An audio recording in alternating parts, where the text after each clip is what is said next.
What's up guys, my name is DeadVerse and let's use the FG-42 in BO7 Zombies. The FG-42 has a rapid fire stock that allows it to shoot super fast with less horizontal recoil. Let's kill some zombies, and one of the benefits of the FG-42 is that it has a pretty solid fire rate. I mean, it's not the quickest in the game, but it's actually pretty good nonetheless. Getting to the higher rarities in these challenges is actually quite simple. As you can see, we were able to get our gold rarity. And then from here, of course, we're going to see what we get from our chest. Come on, give me something good as usual, and we got stamina. Okay, that's actually quite nice. One thing I will say about this gun that does lack a little bit is the reload speed. It does reload pretty slow. The good thing is that of course we will get speed cola later on just so that we can mitigate that downside. However, so far this gun's not that bad. Time for Pack a Punch 1 and let's see how we do against these zombies. And luckily with Deadwire we're able to paralyze them in place.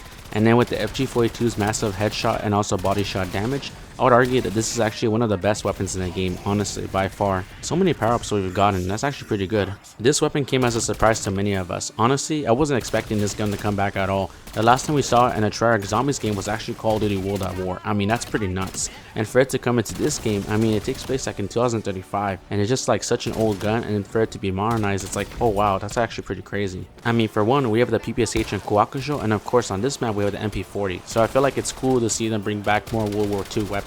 And of course we have Speed Cola because this gun does reload much faster now. And then Juggernog because, I mean, you want to stay alive as much as possible, don't you? And then from here we're going to kill the last zombie. Time to kill zombies while standing still. As you can see, the FG-42 does massive amounts of damage and also bullet penetration. We were able to get purple rarity quite easily, and now let's reposition ourselves. Now we're going to show even more zombies, and so far we're able to get our highest rarity. And now let's check out the box. Hopefully we get some good stuff as usual. Let me see. Okay, I got some Casimirs and Quick Revive. Okay, it's actually pretty solid. When I first played Totenreich, I was like, you know what? I'm going to explore a lighthouse. And I came to a realization that maybe this should be a survival map. I mean, it has everything that you need except Pack a Punch. And as you can see so far, I mean, the areas are pretty decent to train in. And I just feel like for the frozen rounds, it's like you have to really think about where to hide so you can kill those frozen zombies. And of course the Necro Pincer, which you will see later on, because man, he is quite a tough one. And honestly, sometimes he kind of rages me too. Because it's like, why man? Why you gotta shield? Why you gotta be protected? Why can't you just let me kill you easily? Speaking of frozen zombies, let's just eliminate these right here. And of course, I am going to run out of ammo, but the good thing is that we have the Molotovs just so that we can get some more. From here, let's just eliminate the rest of them, and then we can easily get max ammo. For this game, we're actually using Healing Aura. Personally, I don't really like Healing Aura. I mean, it's pretty cool nonetheless. But I feel like sometimes I think to myself, it's kind of like a crutch field upgrade, just because it's like you only use it in certain situations. And I feel like, honestly, although it is pretty decent in some situations, for the most part, it's not as effective as you would want it to be. I got so many zombies on me, so let's just buy random perks. And then from here, I'm going to reposition myself so I don't easily get killed. Let me just shock these zombies, and then from here, try to get the Necro Pincer. Dang, he's still alive? Never mind, he's dead now. And then from here, let me just get that full power, and of course come over here, use my Healing Aura, and in that case it was actually pretty useful. But of course for the most part it's like, you know what, I prefer to use something else. But you know what, it's still good to use nonetheless. Time to kill zombies at a higher elevation, and on this map there actually are pretty decent levels of elevation. However, one thing I will say is that most of them are actually pretty close quarters, so you gotta watch out for that. I was lucky right here that I had mainly zombies on the bottom of the stairs, and then from here we can easily check out the box and see what we got. And look at that, we actually got double tap. Let's see how it does on this weapon. So far I'm training on top of the lighthouse, and so far we actually got stuck. Let me just get out of the situation. And as you can see, double tap really does help in this case because I was easily able to kill multiple zombies. Imagine if I didn't have double tap, would I have died right there? Most likely. I mean, for one, we don't even have shields equipped. And then from here, of course, let's just keep on moving over here, get these zombies, and then from there we're finally going to grab the nuke. Let's get Pack a Punch 2 on this weapon and let's see how we do. And so far we're able to kill most of them. I will say one thing is that this area is actually pretty good for camping, especially the fact that you can easily get power-ups. I mean, for one, the zombies easily just stay in front of you. Now of course, let me just get these ones right here, and some of them do come on top of the lighthouse, but the good thing is we're able to eliminate them. What if you decide to stay outside during the frozen rounds? Can you survive? Well, I'm going to show you, and the good thing is that I will say for the most part it's not really that difficult. The only thing is, of course, if you don't have anything Pack a Punch or really good perks, I feel like staying outside is actually pretty dangerous. But in this case, I would actually say that staying outside isn't that bad, especially in this case. I mean, we were able to kill him pretty easily, and we got max ammo. Let me get some perks. Let me see what I'm going to get. Okay, I'm going to get PhD Flopper and Whisk T.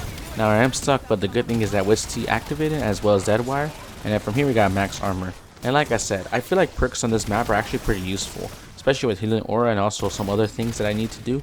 Just because of course you want to be easily able to get out of situations. Dang, look at that. I usually don't get insta-kill often, but this time I actually got it pretty quickly. And then from here, let's just get some Volt Trade, because this gun, I feel like sometimes it runs out of ammo and sometimes it doesn't. It just depends. Dang, that actually killed the freaking Necroprincer easily. I mean, insta-kill is literally the best one to use. And then from here, let me just get these zombies. And I just feel like this game so far, I mean, we have another SMG that later on, maybe like in a future video I want to try out. It's actually a Kimbo SMG called the Gremlin. And for one, I will say it's actually pretty interesting. I mean, so far we have other SMGs in the game. With this one, it's only in a Kimbo and you can't actually aim on sights. So I want to try that out. However, as you guys can see, the FG-42 is really doing its own. I mean, for one, run around 21, easily with Blue Rarity and 2 Pack-a-Punch levels, and we were able to easily get out of the situation. Now, I was stuck right there, but the good thing is that I was getting a little bit nervous. I was like, oh my gosh, are we going to get down? But luckily for us, we didn't get down. And like I said, we have the tricks, of course, with PhD Flopper, we have Melee Macchiato. We got everything we need just in case. Time to get critical kills against these zombies. And as you can see, getting the headshot barrel and also, of course, deadshot really does help with this weapon so much. You're able to kill massive amounts of zombies, especially with the 100-round magazine. I mean, you guys can see how much it's doing against them, and it's honestly doing really well. And then from here, we were able to get a highest rarity, and then we can easily check out the box, hopefully get some great stuff from it. And look at that, we got an Ether Tool and Melee Macchiato. Time for the frozen rounds, and let me just try to activate this trap, and I almost died right there, but the good thing is that we had quick revive. And like I was saying, one of the benefits of this trap is that it actually has 2 functions. The first function, as you can see, it allows me to stay outside in the frozen zone. And another function is that it kills the zombies. Now, unfortunately, you can only use one function, so you have to keep in mind what you're doing, and we got max ammo. Let's try to kill zombies at a lower elevation. As you can see, it easily kills a bunch of them pretty quickly, and I will say it's one of the strengths of this weapon. Now, of course, to kill more zombies, we easily have to train them in one specific area, and then from here, we're able to easily get this, and then let's just try to get that chest. Now that we're here, we're going to open it and try to get our stuff as soon as possible, and we got Mule Kick. Ooh, look at that. We got double points as well. That's going to give us a lot of points right there. I mean, situations like these, especially when we need to buy ammo and other things, that's like pretty useful as well. And then we got full power.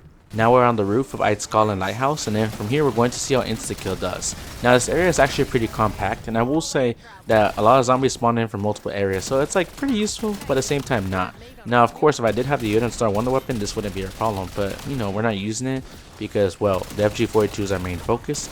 Let me just shoot these zombies, and man, that fire rate is crazy, especially with these attachments. I feel like it's just able to kill these zombies. Granted, it is insta-kill, but still. Now, of course, let me just shoot these ones, and there are so many of them coming from multiple directions, but man, we got it easily, no problem.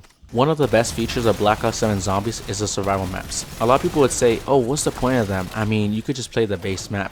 But at the same time, I think to myself, you know, the fact that we have Cursed, I feel like having survival with Cursed actually helps so much, because it just makes it so much easier to get those eggs, of course, from Mr. Peaks.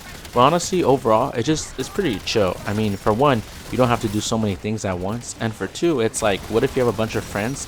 You guys just want to get higher rounds in a confined space, and I just feel like, honestly, that really does make a difference overall in this game.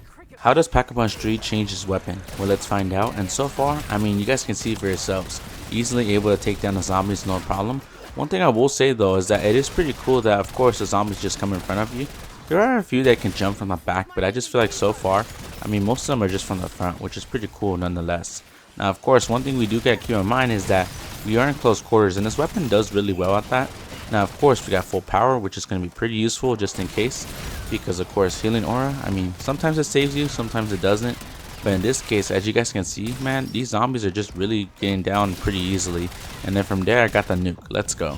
Now that the frozen zombies are here, let's see how we do. And like I said, I just feel like it's pretty unique that this map has frozen zombies. I mean, of course, we're in like in an icy landscape, and I just feel like it just fits the theme really well.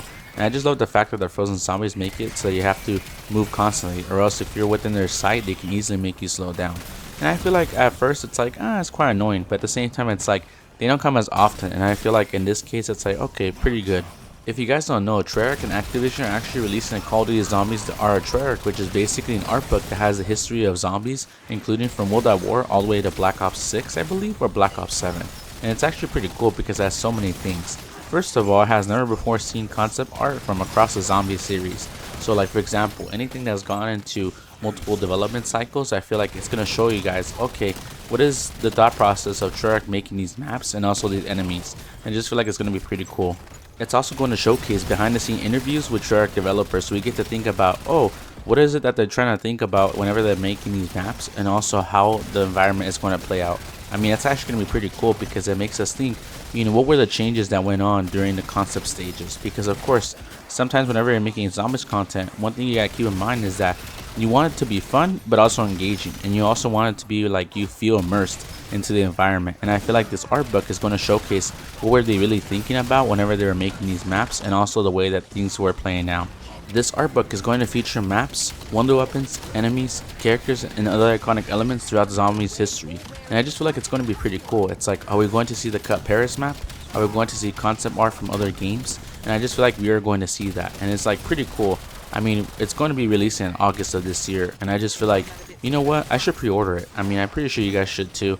And I just feel like throughout this game, it's like pretty cool to see that, how zombies has evolved. And I just feel like this art book is like a Call of Duty Zombies fan's dream to watch out for. Now, of course, we're able to easily evade that because we almost got killed right there. And then from here, we're going to do, of course, to just kill the zombies. And like I said, it's just honestly pretty cool the fact that we finally get to see what Treyarch was really thinking whenever they're making these Call of Duty Zombies maps. And of course, the history behind them, because man, some things were quite questionable, but other things are actually pretty nice to see.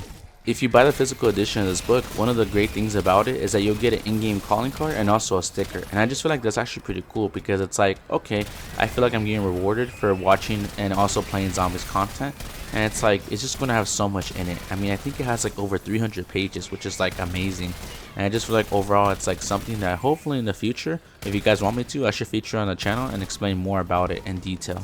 Let's use this Iron Core score streak. I haven't really used it as much because it wasn't as great. However, it recently got a buff and I want to see how good it is. Now, unfortunately, I am struggling with armor, so one thing I would want to do is of course try to get it. And let me just get these zombies right here. Ooh, look at that. I see that full armor right there. Let me just try to go over here, and I finally got it. I almost got killed right there. And so far, like I said, the Iron Core seems pretty useful against the zombies. Now, against Necropincer, not as much. I mean, it's not really doing as much damage to him, but it's more so like a zombies type of killer thing. And I just love the fact they have like 5 pulses, I believe, which is like something that I feel like it desperately needed. I mean, of course, anytime you use a score streak, it's like you want it to be powerful, and you also want it to be something where it's like, I'm spending so much salvage just to get it. In this case, the Iron Core was a success, and luckily eliminated most of the zombies. Now, of course, we still have a few right here, so let's just try to get them. And like I said, I just feel like it's pretty cool that the art book is like something that I feel like Call of Duty Zombies fans like us would always want. And like I said, I'm going to definitely get it because I feel like, I'm always invested in the zombies, of course, community. And I just feel like over the years, it's like, I always wonder, like, when are we going to get something where it's like it showcases what Treyarch has been doing for so long? And I feel like this art book is going to change everything in terms of the perspectives that we see from this game and also moving forward. Time to exfil in Eidskallen Lighthouse with the FG-42 assault rifle, and let's see how we do against the Necropincer. Let me just get this one, and of course the rest of the zombies are coming out. And then from here, he's going to spawn in. And unfortunately, he does have that shield, which makes him pretty difficult to kill. But let's just stun him, just so that we can get rid of that and then shoot him at the face. Man, he's pretty quick at that. We need to kill him as soon as possible because, of course, there are more Necropincers, meaning that we just shoot him at the head. Because, of course, this gun does really good headshot damage. Let me just go over here and, of course, just shoot him as much as possible. And we finally got him. Oh my gosh, man. So many Necropincers. And let me just shoot at these. I hate them so much. But the good thing is that, of course, we exfilled successfully.